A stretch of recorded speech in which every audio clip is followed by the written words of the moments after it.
Hello friends, कैसा सब लोग। तो फ्रेंड्स, आज की वीडियो के अंदर मैं आपको एक दो नहीं बल्कि आज आपको कराऊंगा तीन महत्वपूर्ण टॉपिक। देखिए, यहां से आपके एग्जाम में आई थिंक आपको एक नंबर नहीं, कम से कम आपको 2 नंबर देखने को मिल जाएंगे। ये जो टॉपिक है, ये टॉपिक आपके ईवीएस यानी कि पर्यावरण अध्ययन के और बड़े आसान टॉपिक है। मतलब मैं ये कहूंगा कि अगर सिर्फ आप लोगों ने इसको एक बार देख लिया, समझ लिया, तो मेरे ख्याल से आपको दोबारा इसको देखने की जरूरत नहीं पड़ेगी। बट आपको सबसे ज्यादा इसकी प्रैक्टिस करनी पड़ेगी। जितना ज्यादा आप लोग इनकी प्रैक्टिस करोगे, ये तीनों ही टॉपिक आपके कवर हो जाएंगे। कौन कौन से टॉपिक है? एक तो है आपका ट्रेन से लिया हुआ क्वेश्चन। ट्रेन का क्वेश्चन एक डेफिनेटली आपको देखने को मिल जाता है, जहां पर आपको एवरेज स्पीड यानी औसत चाल पूछ लेगा। कभी ये पूछ लेगा कि एक ट्रेन एक सुरंग से निकली तो कौन कौन सी जगह से निकली, कौन से स्टेट से निकली, या कौन से घाट से पर्टिकुलर पूछ लेता है। कभी पूछ लेगा आपसे मैप से क्वेश्चन पूछ लेता है। मैप से डेफिनेटली कोई कोई शिफ्ट को छोड़ दे, वरना मैप से संबंधित क्वेश्चन पूछ लेता है कि कभी अरब सागर पूछ लेता है, बंगाल की खाड़ी पूछ लेता है कि उनके समीपवर्ती राज्य कौन से होते हैं, या किस राज्य के नजदीक में कौन सा राज्य है, या एक राज्य से निकलकर हम लोग किसी दूसरे राज्य में जाते हैं तो कौन कौन से राज्य बीच में पड़ते हैं। उसके अलावा डायरेक्शन से आपके एग्जाम में क्वेश्चन देखने को मिलते हैं कि फलाना कोई व्यक्ति है, मान लीजिए सचिन है, तो वो पहले दाएं मुड़ा, बाएं मुड़ा, फिर ऊपर गया, नीचे गया, अब बताइए वो कहां पर स्थित है। तो इस तरीके से आपके एग्जाम में ये तीन टॉपिक से संबंधित आपके एग्जाम में क्वेश्चन देखने को मिलते हैं। बाई चांस कोई शिफ्ट ऐसी हुई जहां पर आपके इन तीन टॉपिक में तीनों तीन नहीं आए, बट आपके दो टॉपिक आपके एग्जाम में देखने को मिल जाएंगे। तो चलिए बात कर लेते हो कौन से क्वेश्चन होते हैं, किस प्रकार से आपको सोल्व करना होता है। आज की वीडियो के अंदर उनके ऊपर मैं बात कर लेता हूं, ठीक है। साथ ही भाई चैनल को सब्सक्राइब कर लेना, क्योंकि आपके एग्जाम तक मैं आपकी तैयारी कराते ही रहूंगा। देखिए, आपके एग्जाम में कैसे क्वेश्चन आते हैं, बड़े आसान से क्वेश्चन है, करना कुछ भी नहीं है। आपके घर में अगर छोटा बच्चा भी देख रहा होगा ना, बेसिकली छोटे बच्चे ही करते हैं। 3rd, 4th और 5th क्लास की ईवीएस जो होती है ना, छोटे बच्चों के लिए होती है, और यही आपको अपने एग्जाम में भी पढ़नी होती है। और जो आपका कंटेंट का सेक्शन होता है, जिसमें 15 नंबर का आता है, वही चीज आपको यहां पर पढ़नी होती है। अब देखिए कैसा करनी होती है। बेसिकली क्वेश्चन कैसे पूछे जाते हैं कि अरब सागर के 3 भारतीय तटवर्ती प्रदेश कौन से होते हैं, वो आपको बताना है। तो यहां पर बात हो रही है आपके अरेबियन सी की बात हो रही है, अरब सागर की बात हो रही है। तो चलिए बात कर लेते हैं, ठीक है। अब यहां पर लगा हुआ था भैया आपके अरेबियन सागर, तो मैंने यहां पर इंडिया का मैप लिया हुआ है। जो आपकी क्लास 4th है ईवीएस की, तो क्लास 4th के सबसे एंड में अगर आप लोग देखोगे, अगर आपके पास ईवीएस की किताब है तो ठीक है, अगर आप लोगों ने कोर्स लिया हुआ है तो वहां जरूरत नहीं है आपको, वहां पर एनसीईआरटी का कंटेंट सारा दिया हुआ है। तो उस एनसीईआरटी किताब के सबसे एंड में इंडिया का मैप बना हुआ है, ठीक है। इस प्रकार से इंडिया का मैप बना हुआ है, और बेसिकली यहां से क्वेश्चन आपका पुटअप किया जाता है। अब यहां पर पूछ लिया अरब सागर के नजदीक में पूछ लिया, ठीक है, अरब सागर के नजदीक में आपका पूछ लिया। तो भाई देखिए, अगर मैं बात करूं आपके अरब सागर की, ठीक है, बट अरब सागर से पहले आपको क्या काम करना है, ऐसा एक इंडिया का मैप ले लेना, उसको अपने घर के कोई दीवार हो उस पर लगा देना, अगर आप लोग तैयारी करते हो, स्टडी करते हो। वरना आपके पास जहां पर आपका किताब वगैरह रखी रहती है, कॉपी रखी रहती है, वहां पर रख लेना। वरना उसके अलावा आपका जो मोबाइल फोन रहता है उसकी स्क्रीन पर लगा लेना। आपका 1 नंबर कंफर्म हो जाएगा आपके एग्जाम के लिए। यह काम जरूर कर लेना, क्योंकि इंडिया के मैप की नॉलेज आपको होनी चाहिए। वहां पर आपको मैप नहीं दिया जाएगा कि बेटा ले इसमें से देखकर बता दे, ठीक है। अब अरेबियन सागर का आपसे पूछ लिया। अब आपको पता है सारा का सारा जो आपको दिख रहा है, ये आपका अरेबियन सागर यानी अरब सागर, आपका सारा का सारा ये चीज दी हुई है, ठीक है। तो अरब सागर के निकटवर्ती यानी इससे जुड़े हुए राज्य आपको बताने हैं। तो देखिए कौन कौन से है। ये सारा अरब सागर आपको दिख रहा है। तो पहला तो हो गया भाई आपका केरल, केरला आपका हो गया, पहला हो गया आपका केरल, पहला दिख गया आपको। उसके अलावा यहां पर दूसरा हो गया आपका कर्नाटक हो गया, ठीक है, ये दिख गया आपको, ये कर्नाटक यहां पर आपको देखने को मिल गया, ये हो गया कर्नाटक, ठीक है। दूसरा मैंने यहां पर बना दिया। तीसरा अगर आपको स्क्रीन में नहीं दिख रहा होगा, बड़ा छोटा सा दिख रहा होगा, ये छिपकर बैठा है, ये रहा आपका तीसरा गोवा, ठीक है। तो तीसरा आपको छोटा सा दिख रहा होगा स्क्रीन में शायद, तो तीसरा हो गया ये आपका गोवा हो गया। चौथा ये आपको बड़ा सा दिख रहा होगा, ये रहा आपका महाराष्ट्र, ये रहा आपका महाराष्ट्र, ठीक है। उसके अलावा एक और आपको गोवा से भी बड़ा छोटा सा दिख रहा होगा, यहां पर आपको दमन एंड द्वीप, ठीक है, ये आपको और भी छोटा सा दिख रहा होगा, ठीक, ये आपको और भी छोटा सा यहां पर दिख रहा होगा। उसके अलावा एक यहां पर बड़ा फिर आपको दिख गया, ये रहा आपका गुजरात, ठीक। तो ये आ गया आपका गुजरात, अरब सागर से टिका हुआ, दमन एंड द्वीप, ठीक है, दादर एंड नागर हवेली आ गया। उसके अलावा महाराष्ट्र यहां पर आ गया, गोवा यहां पर आ गया, कर्नाटक यहां पर आ गया, और उसके अलावा जो आपका केरल है ये यहां पर आ गया। तो ये सारे के सारे आपके अरब सागर से जुड़े हुए आपके राज्य है। और यहां पर पिछली बार क्या, जब से आपके मतलब एग्जाम चलते आ रहे हैं, खासकर ऑनलाइन एग्जाम, तब से क्वेश्चन सबसे ज्यादा पूछा जा रहा है। अब यहां पर देखिए ऑप्शन के अंदर आपको क्या दिया हुआ है, ऑप्शन पढ़ लेते हैं। कर्नाटक, तमिलनाडु और आंध्र प्रदेश। पहला ऑप्शन दिया हुआ है कर्नाटक, तमिलनाडु और आंध्र प्रदेश। तो देखो भाई यहां पर क्या दिया हुआ है, अगर मैं आपके ऑप्शन की बात करूं तो कर्नाटक, ये रहा आपका कर्नाटक। तमिलनाडु, तो ये तमिलनाडु नहीं है भाई आपका, ठीक है। तो तमिलनाडु यहां पर नहीं है, तो ऑप्शन आपका फर्स्ट क्या हो जाएगा, ऑप्शन फर्स्ट यहां पर आपका सही नहीं बनेगा, ठीक है। ये क्या होगा भाई, एक सेकंड को, तो ये सही नहीं बैठेगा, तो पहला ऑप्शन आपका गलत हो गया। दूसरा महाराष्ट्र, कर्नाटक, पुडुचेरी, तो पुडुचेरी आपका नहीं आया। तीसरा गोवा, महाराष्ट्र और केरल, तो ये हमारा सही बैठा। कौन सा, गोवा, महाराष्ट्र और केरल। देखो गोवा आ गया, यहां पर महाराष्ट्र आ गया और तीसरा आपका केरल आ गया। तो ये तीसरा ऑप्शन हमारा सही बैठ गया, ये तीसरे वाला हमारा यहां पर ऑप्शन सही बैठ गया। और ये आपके कौन से, ये सभी आपके अरब सागर के निकटवर्ती राज्य है, यानी कि इसके जो जुड़े हुए राज्य है ये आपके हो जाएंगे, ठीक है। तो पहला आप लोग समझ गए कि जो आपके अरेबियन सी है यानी अरब सागर है उसके नजदीक में कौन कौन से राज्य होते हैं। अब इसी से जुड़ा एक और क्वेश्चन ये आता है, देखो कितना सिंपल सा क्वेश्चन है कि हमारे इंडिया के अंदर टोटल स्टेट कितने हैं, ठीक है, टोटल कितने राज्य है, ये कई बार क्वेश्चन आया। तो बताओ कमेंट बॉक्स के अंदर टोटल स्टेट कितने हैं। तो टोटल स्टेट की बात करें तो टोटल स्टेट है हमारे इंडिया के अंदर 28 टोटल राज्य है।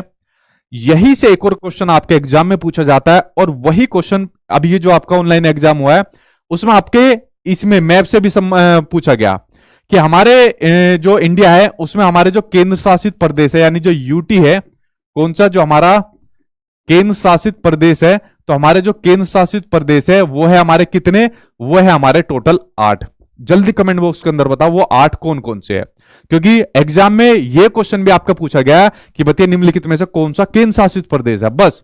और कभी कभी ये पूछा गया कि निम्नलिखित में से कौन सा केंद्र शासित प्रदेश नहीं है, और वहां पर ऑप्शन क्या दे दिया, वहां पर ऑप्शन दे दिया आपको लक्षद्वीप, ठीक है, लक्षद्वीप, लद्दाख, लक्षद्वीप, लद्दाख, पुडुचेरी, पुडुचेरी, इस तरीके से आपको ऑप्शन बनाकर, मतलब 8 में से कोई ना कोई गलत या कोई ना कोई सही दे देगा। अब मैं आपको सारे क्या बताऊं, तो इस तरीके से ऑप्शन दे देगा। यही से एक और रिलेटेड क्वेश्चन उन्होंने ये दे दिया केंद्र शासित प्रदेशों से जुड़ा हुआ कि निम्नलिखित में से वह कौन सा केंद्र शासित प्रदेश है जो आपके अरेबियन सागर से जुड़ा हुआ है। अब आपको देखो, अगर आपको केंद्र शासित प्रदेशों की नॉलेज है तो आप लोग बता सकते हो कि कौन सा केंद्र शासित प्रदेश है, पहले आपको केंद्र शासित प्रदेश की नॉलेज होनी चाहिए, और कौन सा अरेबियन सागर से जुड़ा हुआ है। तो अगर आप लोग यहां पर देखोगे तो ये रहा भैया आपका दमन एंड द्वीप, जो आपका अरेबियन सागर से जुड़ा हुआ है, तो आप लोग इसको टिक मार सकते हो, ठीक है। तो यहां पर आपका ये हो जाएगा, ठीक है। तो आप लोग इसको समझ गए, ठीक है भाई। तो ये इस तरीके से पहला आपका ऑप्शन यहां पर देखने को मिल गया, और इसके माध्यम से कई सारी चीज आपको ये निकल कर आ गई कि आपको अपने इंडिया के स्टेट पता होने चाहिए, यूटी यानी केंद्र शासित प्रदेश पता होने चाहिए, और इंडिया के मैप की इस प्रकार की नॉलेज आपको पता होनी चाहिए, ठीक है। तो पहली चीज निकल गई आपकी, आगे देखते हैं, इसको मैं हटा देता हूं और नेक्स्ट क्वेश्चन के ऊपर बढ़ता हूं। ये इंडिया का मैप सबसे ज्यादा महत्वपूर्ण है, यहां से कई चीज आपको देखने को मिलेगी एग्जाम के अंदर।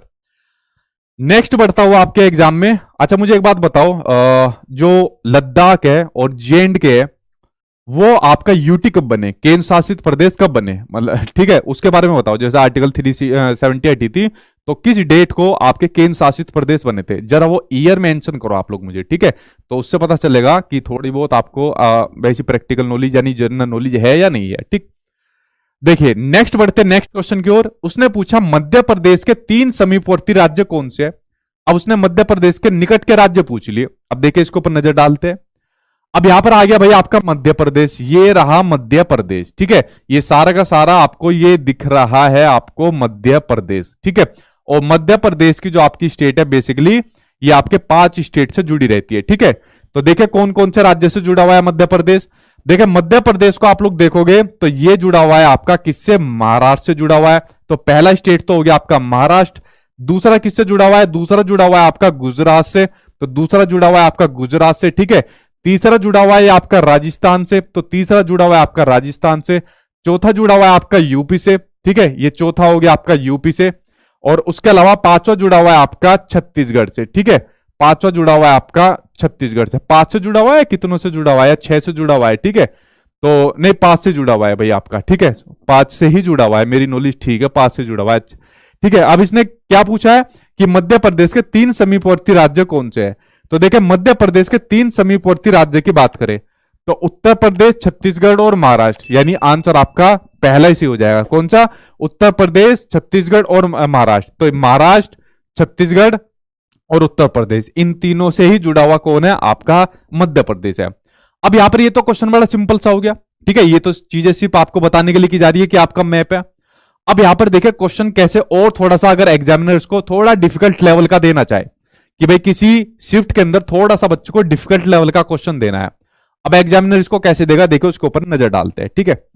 एग्जामिनर इस क्वेश्चन को आपसे कैसे पूछेगा कि अगर कोई व्यक्ति या कोई बच्चा मध्य प्रदेश से होकर, ठीक है, अगर कोई बच्चा मध्य प्रदेश से होकर वो तिरुवनंतपुरम जाना चाहता है, ठीक है, यानी तिरुवनंतपुरम में यानी केरल में वो जाना चाहता है, ठीक है, तो वो किन किन प्रदेशों से, किन किन राज्यों से होकर गुजरेगा या किन किन राजधानियों से वो होकर गुजरेगा। तो यहां पर आपको पता होना चाहिए, अगर मध्य प्रदेश से जाएगा तो भाई वो आपका पहले महाराष्ट्र के अंदर जाएगा, महाराष्ट्र के बाद फिर वो कर्नाटक के अंदर जाएगा, कर्नाटक के बाद फिर वो आपका केरल की तरफ जाएगा। तो इस तरह प्रकार से कोई बच्चा, कोई व्यक्ति अलग अलग राज्यों से होकर गुजरता है, ठीक है। यही को क्वेश्चन को अगर उसको थोड़ा सा मॉडिफाई करना हुआ, मतलब और भी ज्यादा इसको थोड़ा सा डिफिकल्ट लेवल का देना हुआ कि नहीं और भी सबसे ज्यादा डिफिकल्ट लेवल का देंगे, तो वो फिर क्वेश्चन पूछेगा कि अगर कोई व्यक्ति, कोई बच्चा आपका मध्य प्रदेश से होकर वो आपका लद्दाख जाना चाहता है, ठीक है, कहां पर? लद्दाख जाना चाहता है, तो बताइए उसके बीच में और कौन सा वो राज्य पड़ेगा जो आपका केंद्र शासित प्रदेश है, ठीक है। इस तरीके से क्वेश्चन पूछ सकता है। तो भाई अगर वो लद्दाख जाएगा तो भाई आपका पहले उत्तर प्रदेश पड़ेगा, फिर यहां पर दिल्ली पड़ जाएगा, तो यहां पर दिल्ली केंद्र शासित प्रदेश है। तो इस तरीके से जो एग्जामिनर है एक पैटर्न को आसान भी दे सकता है, मीडियम भी दे सकता है और हाई भी पूछ सकता है। बस आपको इंडिया के मैप की नॉलेज होनी चाहिए, बाकी वो कैसा भी लेवल पूछे आपकी पकड़ से बाहर वो क्वेश्चन नहीं जाने वाला है इंडिया के मैप से, ठीक है। ये इसके अंदर और कुछ भी नहीं है, ठीक।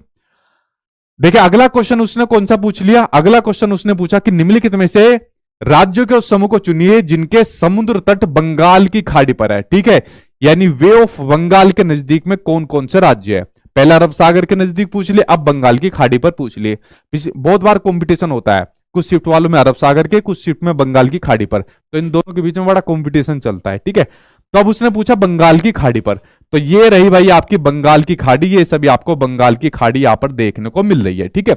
अब देखिए बंगाल की खाड़ी के नजदीक में कौन कौन से, जरा उनके ऊपर एक बार नजर डालते हैं। देखिए ये सारी बंगाल की खाड़ी आपको दिख रही है, तो पहला तो आपको दिख गया तमिलनाडु, ठीक है, कौन दिख गया? पहला दिख गया तमिलनाडु। तमिलनाडु के अलावा आपको दिख गया ये रहा आंध्र प्रदेश, ये रहा आंध्र प्रदेश। आंध्र प्रदेश के अलावा ये रहा आपका उड़ीसा, ठीक है, ये रहा आपका उड़ीसा यहां पर दिख गया। उसके अलावा ये रहा आपका वेस्ट बंगाल, ठीक है, ये रहा आपका West Bengal. I think 4 option मिल गए, 4 ऑप्शन में से इन्हीं में से आपको देखने को मिल जाएगा, ठीक है। तो तमिलनाडु, आंध्र प्रदेश, उड़ीसा और वेस्ट बंगाल, ठीक है। अब देखिए ऑप्शन में देखते हैं, ठीक है, आंध्र प्रदेश, उड़ीसा और तमिलनाडु। भाई पहला ही ऑप्शन मिल गया, कौन सा? पहला ही ऑप्शन यहां पर देखने को मिल गया, आंध्र प्रदेश, उड़ीसा और तमिलनाडु, ठीक है। अब देखिए इसमें कुछ भी नहीं करने था, वे ऑफ बंगाल पूछा था, बंगाल की खाड़ी पूछा था, तो हमने सीधा बता दिया कौन सा यहां पर पूछा हुआ है। और इसी तरीके से किसी राज्य से गुजर कर कोई जाए, किसी राज्य के नजदीक में कोई पूछे, जैसे एक और क्वेश्चन का भी पूछ लिया था कि मिजोरम के नजदीक में कौन कौन से राज्य है, तो भाई मिजोरम के नजदीक में आप लोग बता सकते हो कि कौन कौन से राज्य है। तो इस तरीके से क्वेश्चन आपके मैप से संबंधित पूछे जाते हैं। आई थिंक, मुझे नहीं लगता इसमें आपको कुछ भी दिक्कत आएगी। बस आपको सिर्फ इतना पता होना चाहिए कि भाई ये हमारे टोटल स्टेट है, ये हमारे टोटल यूटी है यानी केंद्र शासित प्रदेश है, और हमारे जो स्टेट है मैप के अंदर इस प्रकार से दिए हुए है, इस राज्य के नजदीक में ये राज्य है, इस राज्य के नजदीक में ये राज्य है। आपको दिक्कत नहीं आने वाली है कुछ भी, अगर आपको पूरे कंटेंट में 15 में से 15 का स्कोर आपको चाहिए तो, ठीक है। ये आप लोग समझ गए? ठीक है भाई, ठीक, वेरी गुड, ठीक। चलिए अब मैं बढ़ता हूं आगे की तरफ। तो पहला आप लोग समझ गए, मैप वाला कंसेप्ट आप लोग समझ गए ना। अब एक कंसेप्ट आता है आपका ट्रेन का, मैप वाले में सिर्फ इतना ही है, और करने के लिए कुछ भी नहीं है, मतलब इसका डिफिकल्ट से डिफिकल्ट लेवल यही है। अब कहोगे सर इतना ही है, यही है सबसे डिफिकल्ट लेवल। अगर एग्जामिनर पूछेगा बस इतना ही पूछ लेगा कि किसी राज्य से आपको गुजार देगा या फिर आपको किसी यूटी वगैरह पूछ लेगा, इतना ही है बस, और कुछ नहीं है। अब दूसरे पर चलते हैं। दूसरा टॉपिक है ट्रेन वाला। तो ट्रेन में दो टाइप की चीज आपको पूछी जाती है। एक में पूछ लेगा आपको एवरेज स्पीड या डिस्टेंस का क्वेश्चन पूछ लेगा, जहां पर आपको न्यूमेरिकल को सोल्व करना होता है। और एक में पूछ लेगा कि कोई पर्टिकुलर ट्रेन होती है, तो ट्रेन से संबंधित जानकारी आपको पूछ लेगा, ठीक है। अच्छा, मुझे एक आपसे क्वेश्चन पुट अप करना है, ठीक है। इसको मैं आपको नेक्स्ट ईवीएस की क्लास में बताऊंगा, लेकिन इसमें बच्चे बहुत डाउटफुल रहते हैं। जो आपका ट्रेन से संबंधित जानकारी दी हुई है क्लास 3rd के अंदर, चैप्टर नंबर 6, 7, 8, इसके अंदर आपकी ट्रेन की जानकारी दी हुई है। तो वहां पर एक आपका मतलब फोटो दी हुई है, मतलब जो आपका ट्रेन का टिकट दिया होता है, तो जो आपका वो ट्रेन का टिकट दिया हुआ है वहां पर उसके सबसे ऊपर लिखा हुआ है आपका उसका पीएनआर नंबर, ठीक है। तो आपको बताना है वो जो आपका नंबर लिखा रहता है उसकी आपकी फुल फॉर्म क्या होती है, ठीक है।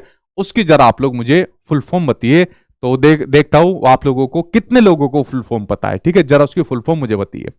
अब देखिए, ट्रेन से संबंधित चीजें पढ़ लेते हैं, क्योंकि एनसीईआरटी के अंदर आपका चीजें दी हुई है और मैक्सिमम पेपर आपका एनसीईआरटी से आता है, तो इसके ऊपर एक बार नजर डाल लेते हैं। अब देखिए, पहली टाइप यहां पर दी हुई है, एग्जामिनर ट्रेन को किसी स्टेट से गुजार देगा, एग्जामिनर किसी ट्रेन को किसी गुफा से गुजार देगा, या किसी आपकी इस तरीके से गुजार देगा जैसे यहां पर गुजारी हुई है कि आप दिल्ली से तिरुवनंतपुरम यानी केरल रेल द्वारा यात्रा कर रहे हैं, तो दिल्ली के बाद पड़ने वाले मुख्य रेलवे स्टेशन का सही क्रम क्या होगा। अब दिल्ली से आप लोग केरल अगर जाना चाहते हो तो बीच में कौन कौन से रेलवे स्टेशन पड़ोगे। अब क्या हो गया यार, ये कैसा क्वेश्चन पूछ लिया।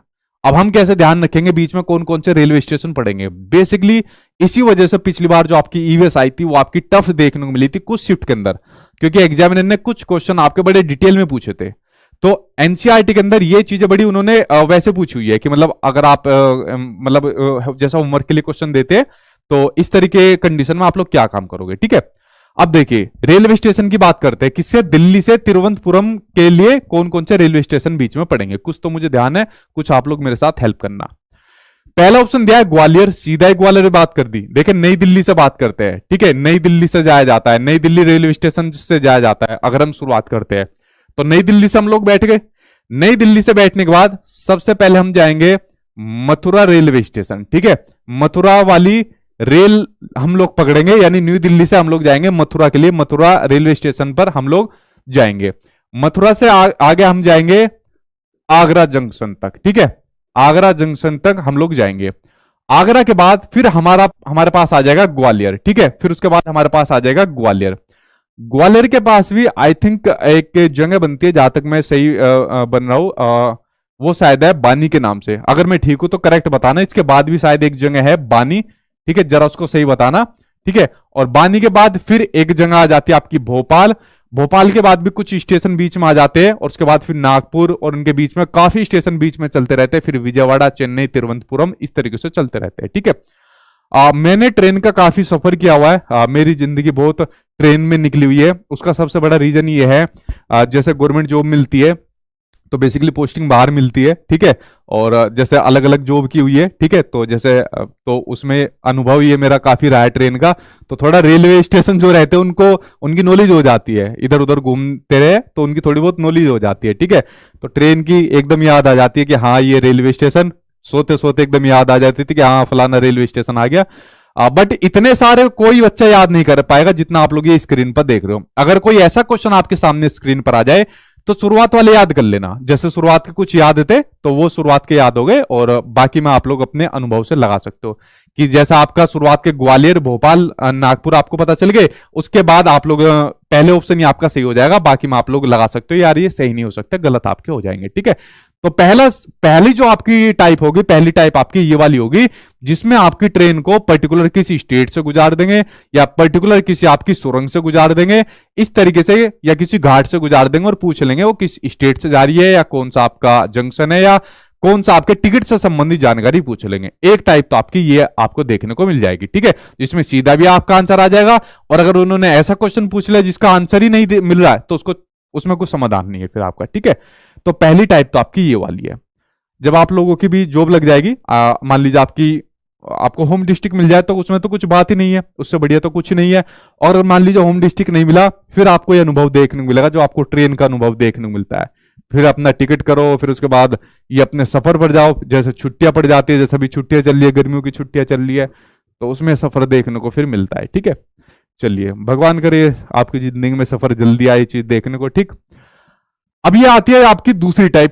अब दूसरी टाइप के अंदर बेसिकली यहाँ पर देखिए डायरेक्शन वाला क्वेश्चन आ गया, बेसिकली आपका न्यूमेरिकल वाला आना था लेकिन थोड़ा अप डाउन हो गया, इसके ऊपर नजर डाल लेते हैं जो आपका ये वाला आ गया, ठीक है। ठीक है, 2000 की नोट बैन हो गई। अच्छा, और कितने नोट है आपके पास 2000 के? उसे 30 सितंबर तक बदल लेना अपना क्या है, बोरा भर रखा है क्या 2000 के नोट का? ठीक है, जितने भी है आपकी जेब पर इतना तो ऐसा थोड़ी पड़ेगा, ठीक है। 2000 के नोट का जाके बदल के ले आना, 2000 के नोट को 30 सितंबर का टाइम दे रखा है आपने। मैंने भी अभी देखी नहीं, ज्यादा डिटेल में नहीं गया मैं, मतलब क्या उसके क्यों रीजन था क्या था, पर थोड़ी मतलब एक हेडलाइन आई तो मैंने उसको पढ़ लिया, ठीक है। तो हम लोगों के पास बोरा भर भर के थोड़ी है, तो हम लोग जाएंगे अपना आराम से बदल कर आ जाएंगे, ठीक। चलिए बात करते हैं अब नेक्स्ट क्वेश्चन की ओर। आप रेलवे स्टेशन पर है और आपको अपने होटल जाना है, ठीक है। आप मानचित्र में सुझाए गए अनुसार रास्ते पर चलते हैं। इस मानचित्र के अनुसार, देखो पहला क्वेश्चन है सारा जिसमें सारी चीज आ रही है, रेलवे का क्वेश्चन आ गया, उसके अलावा मानचित्र का आ गया, मैप का भी आ गया, और उसके अलावा ये क्वेश्चन आपका डायरेक्शन का भी है। मतलब पहला क्वेश्चन जो तीनों टॉपिक को आपको फुलफिल कर रहा है, ठीक है। देखिए इस मानचित्र के अनुसार आप पहले 60 मीटर ठीक पूर्व की ओर जाते हैं। बेसिकली जब आप लोग डायरेक्शन वाला क्वेश्चन करते हो, ये थोड़ा अप डाउन हो गया ऊपर नीचे, वरना मैं आपको बताऊंगा, तो सिर्फ आपको डायरेक्शन यानी दिशाओं के बारे में पता होनी चाहिए, जो सिर्फ आप लोग जानते हो। कैसे? देखिए ये तो आपको पता है ना कि ये होती है आपकी ईस्ट यानी पूर्व, ये होती है आपकी वेस्ट यानी पश्चिम, ये होती है आपकी नॉर्थ यानी कि उत्तर, और ये होती है आपकी साउथ यानी कि दक्षिण। ये तो आपको पता है, पूर्व पश्चिम उत्तर दक्षिण। ये होती है आपकी साउथ ईस्ट, ठीक है, यानी आपकी दक्षिण पूर्व। ये होती है आपकी साउथ वेस्ट यानी कि दक्षिण पश्चिम। ये होती है आपकी नॉर्थ ईस्ट, और ये होती है आपकी नॉर्थ वेस्ट। बस इतनी नॉलेज आपको होनी चाहिए, और जिधर वो चलाए ऊपर नीचे पूर्व पश्चिम, बस चलते जाओ, आपका आंसर निकल कर आ जाएगा। अब करते हैं सोल्व। इस मानचित्र के अनुसार आप पहले 60 मीटर ठीक पूर्व, अब मान लीजिए मैं यहां पर हूं, ठीक है, अपने आप को यहां मान लो, आप पहले 60 मीटर ठीक पूर्व में। अब यहां से पूर्व कितना किधर बनेगा? पूर्व पश्चिम उत्तर दक्षिण, ठीक है। आप पहले 60 मीटर ठीक पूर्व, तो भाई 60 मीटर ये रहा पूर्व की ओर चला, कितना? 60 मीटर ठीक पूर्व की ओर में चला। फिर 200 मीटर ठीक उत्तर, अब देखिए यहां पर चला मैं ठीक 60 मीटर, अब यहां से उत्तर किधर हो जाएगा? उत्तर हो जाएगा ऊपर, तो उत्तर चला कितना? 200 मीटर फिर उत्तर चला, ठीक है, यहां पर 200 मीटर उत्तर चला। फिर 350 मीटर ठीक पश्चिम चला, अब यहां से पश्चिम किधर हो जाएगा? पश्चिम इधर से हो जाएगा, ये रहा पश्चिम, कितना हो जाएगा यहां से? ठीक 350 मीटर ठीक यहां पर पश्चिम चला, ठीक है। और फिर अंत में ठीक उत्तर में 40 मीटर चलकर होटल पहुंच जाता है, ठीक है। अंत में कहा गया, फिर अंत में ठीक उत्तर में, तो इधर से उत्तर किधर हो जाएगा? पूरा पश्चिम उत्तर, और उत्तर में 40 मीटर, कितना? 40 मीटर चलकर होटल पहुंच जाता है। तो ये पहुंच गया भाई अपने कहां पर? होटल पर पहुंच गया। ये पहुंच गया आपके कहां पर? होटल पर पहुंच गया, ये रहा उसका होटल, ठीक है। अब इसने पूछा है होटल के सापेक्ष, एक बात को ध्यान रख लेना, गांठ बांध लो इस वाली बात को, जिस किसी के भी सापेक्ष में आपको पूछे, होटल के सापेक्ष, व्यक्ति के सापेक्ष, XYZ किसी के भी आपेक्ष आपको पूछे, जिस किसी के भी आपेक्ष पूछे, वहीं से डायरेक्शन का आपको उसको डिसीजन लेना है कि किस दिशा में आपको वो पड़ेगा आपका, ठीक है। अब इसने पूछा होटल के सापेक्ष, तो यही से आपको डिसाइड करना है कि कौन सी दिशा आपकी पड़ेगी। होटल के सापेक्ष पूछा है, तो देखिए इधर हो जाएगी ईस्ट, ये हो जाएगी वेस्ट, ये हो जाएगी नॉर्थ, ये हो जाएगी आपकी साउथ, ठीक है। और यहां से उसने चलना शुरू करा था, तो देखिए यहां से क्या बन जाएगी आपकी? ये बनेगी आपकी जो डायरेक्शन बनेगी, यानी ये थी साउथ, ये थी ईस्ट, यानी ये बनेगी आपकी साउथ ईस्ट। क्या बनेगी? ये बनेगी आपकी साउथ ईस्ट। तो आंसर आपका निकल कर आ जाएगा थर्ड। इसमें करने के लिए कुछ भी नहीं था, जैसे जैसे वो बोलता गया पूर्व चलो, पश्चिम चलो, उत्तर चलो, दक्षिण चलो, बस वैसे वैसे हम लोग करते गए, और इसमें दिमाग कुछ भी नहीं लगाया। वही आपको दिमाग लगाना है और हमारा आंसर निकल कर आ जाएगा, ठीक है। तो आंसर नंबर थर्ड इसके अंदर ही आप। चलो फ्रेंड्स, मिलता हूं आपसे कल नेक्स्ट वीडियो के अंदर किसी और आपकी क्लास के साथ। तब तक आप लोग पढ़ते रहना, ध्यान रखना। Good night, take care.